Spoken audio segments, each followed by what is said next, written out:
Welcome to Sharma Group's classes. Now we will discuss NCERT based MCQs of polity. So every topic will consist of two question papers, and in each question paper 20 questions will be discussed with the explanation.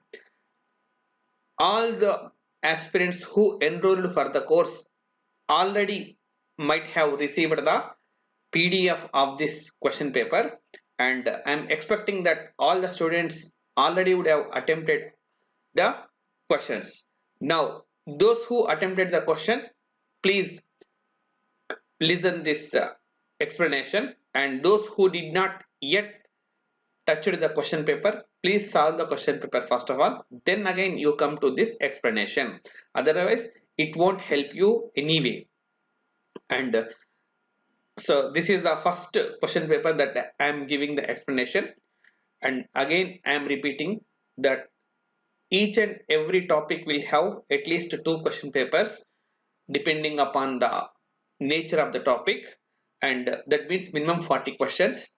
And some big chapters will have more than one question paper, like part 5, that is union government. So union executive, union legislature, and union judiciary. This particular part is having three question papers, and after completion of entire syllabus, again there will be two question papers in which each will be 50 questions. This is our uh, program of the NCERT based MCQs issue. Now we'll go to the questions. Which of the following is part of 1861 Act? So actually there is an act in the 1861, and it introduced many features.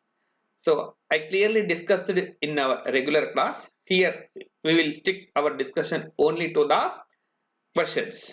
So introduction of ordinance making power. Yes, introduction of ordinance has been made in the 1861 Act, and this ordinance is a feature that has been, even it is part of the present Constitution of India. Under Article 123, President of India presently promulgates ordinance, and under Article 213, Governor of a state promulgates an ordinance. And next, B, separation of general and railway budget. So this option is wrong. Actually, general budget for the first time introduced in 1861 Act, but the separation of general budget and railway budget was made in 1921 in reality, that is through 1919 Act. So the committee that has recommended to separate general budget and railway budget is Ackworth Committee. But in 2016-17 financial year onwards, these two budgets were again merged together. On the recommendation of Vivek Debroy Committee, this general budget and railway budget have been merged. Vivek Debroy was the member of the Niti Aayog at that time. Next, introduction of portfolio system. Yes, this has been introduced in 1861 Act. So portfolio system actually introduced much before 1861 Act, that is around 1858-59. However, for the first time this system has been mentioned in an act. So in this given options, option A and option C are true. So our answer is C. So those who ever marked correct answer as A and C, they can okay, right, they just put that you got 1 mark there. Next, Lieutenant General John Clavering, George Manson, Richard Barwell, and Philip Francis are associated with which of the following act? So all these four people have associated with regulating act. So we discussed in our regular class. In the regulating act, there was an executive council to the Governor General of Bengal. So in 1773 regulating act, the Governor of Bengal was made as a Governor General of Bengal. In order to help him, a 4-member executive council was formed. These are the 4 members of that particular committee. So General John Clavering, George Manson, Richard Barwell, and Philip Francis. These 4 people are part of that particular executive council. This is the explanation for the question number 2. And those who opted it is right, you just put another mark for you. Next, observe the following and which of them are correct. A. Centralization was introduced for the first time in 1784 Act. So it is wrong. 1784 Act is Pitt's India Act. So actually what is the meaning of centralization? Meaning of centralization is giving the powers to one person rather than the many people. Like what actually happened in 1773 Regulating Act?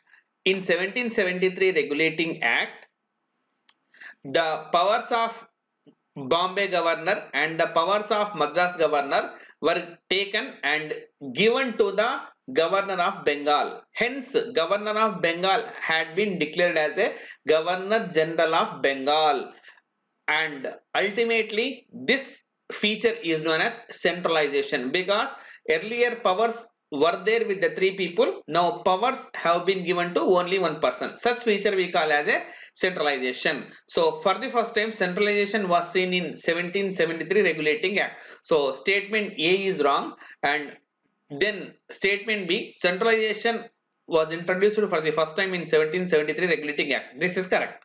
Next, the nature of centralization was seen at last in 1833 Act, and this is also correct. So in 1833 what happened?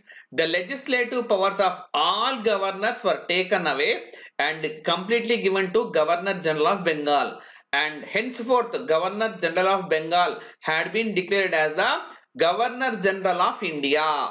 So then it is also a centralization because powers are there with the multiple personalities before this decision was taken, and then the powers were completely given to the Governor General of Bengal and declared him as a Governor General of India. So it is also again centralization. And then the nature of decentralization commenced in 1861 Act. This is also true. So the legislative powers of the Madras governor and the Bombay governor restored from the 1861 Act. That means it is the decentralization. Earlier powers were taken away from them and given to another person, but right now powers were given back to them. This we call as a decentralization. So in the given statements, B is true and C is true and D is true. Then our answer will be obviously B. Next question, assertion reason. And remember this type of questions more and more increasing in the day-to-day examination. So in every paper we are ensuring that at least the statement type of questions 4 or 5, assertion reason based 4 or 5, match the following 4 or 5. In that way we are preparing the question paper. So assertion means it's a statement. Separate electorate what was introduced in 1909 Act. Yes, it is true. This is correct statement. Actually, what is the meaning of separate electorate? So in the 1909 Act, Muslim community got this separate electorate. What does it mean? It means if certain constituencies were reserved only for the Muslims, and only Muslims can vote in those constituencies, such feature we call as a separate electorate. If certain seats are reserved to one community and if anyone is allowed to vote, any social background voters, we call such feature as a reservation. But here what happened? Only Muslims are allowed to contest and only Muslims are allowed to vote. Such feature we call as a separate electorate. For the first time, separate electorate was introduced in 1909 Act. And reason, British wanted to follow divide and rule policy in India, and reason is also correct. If both A and R are true and R is correct explanation of A, then our answer will be A. Then how can we say that British wanted to follow divide and rule policy? Actually, in 1905, Bengal was separated. So this particular area you will study in the history. Bengal was bifurcated like East Bengal and West Bengal. And the reason for this is to bring the division between the Hindus and Muslims. Instead of getting the division, both Hindus and Muslims united. You might have gone through the history. Rabindranath Tagore asked all the people to celebrate this day as a Raksha Bandhan day. So in that way, both Hindus and Muslims united during this Vande Mataram movement or Swadeshi movement. And because of this reason, as a by dividing the Bengal, Britishers could not divide the Hindus and Muslims, so they introduced this kind of system in the 1909 policy. We call this one as a Minto-Morley reforms also. So for this particular question, answer is A. Next, mini parliament is associated with. So the answer is 1853 Charter Act. Out of all Charter Acts, this is the Charter Act which lasted only for a brief period. So Charter Acts we have in 1793, in 1813, in 1833 and in 1853. 1853 Charter Act was lasted till only 1858 because in 1857 there was a Sipai Mutiny and the East India Company rule ended there itself. And why this act is known as mini parliament? For the first time, the legislative council was separated, and this is the reason why this act is created mini parliament.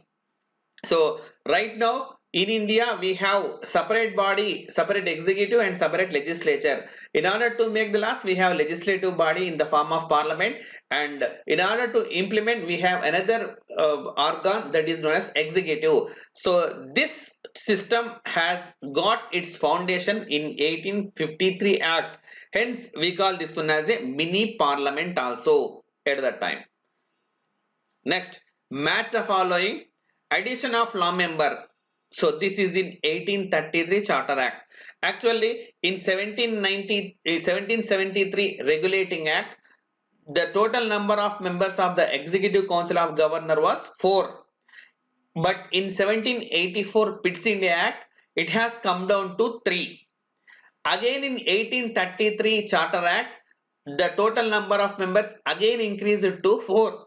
The fourth, the fourth member must be the law member, and first such law member was Lord Macaulay. So A must be paired to 3. So in the answers, A paired only to C and D. So we can now decide that answer will be either C or D. Next, Board of Control. So Board of Control has been created in 1784 Act. So for the answer for the pair B, it must be 1. So B1, there is only one such answer. So answer is C. So addition of law member has taken place in 1833 Board of Control. So in 1784 Pitt's India Act, Board of Control has been created.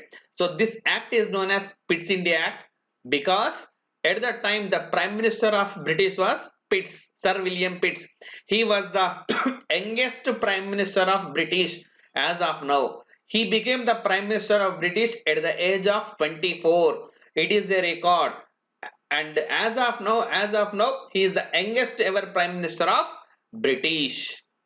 And Good Governance Act, 1858 Act is known as Good Governance Act. 1858 Act is known as Good Governance Act. And introduction of diarchy, it happened in 1919 Act. So this is the C is the answer for sixth question. Next, seventh question. Dinakar Rao, Narayan Singh and Narendra Singh associated with 1861 Act. These are the three people nominated to the Legislative Council.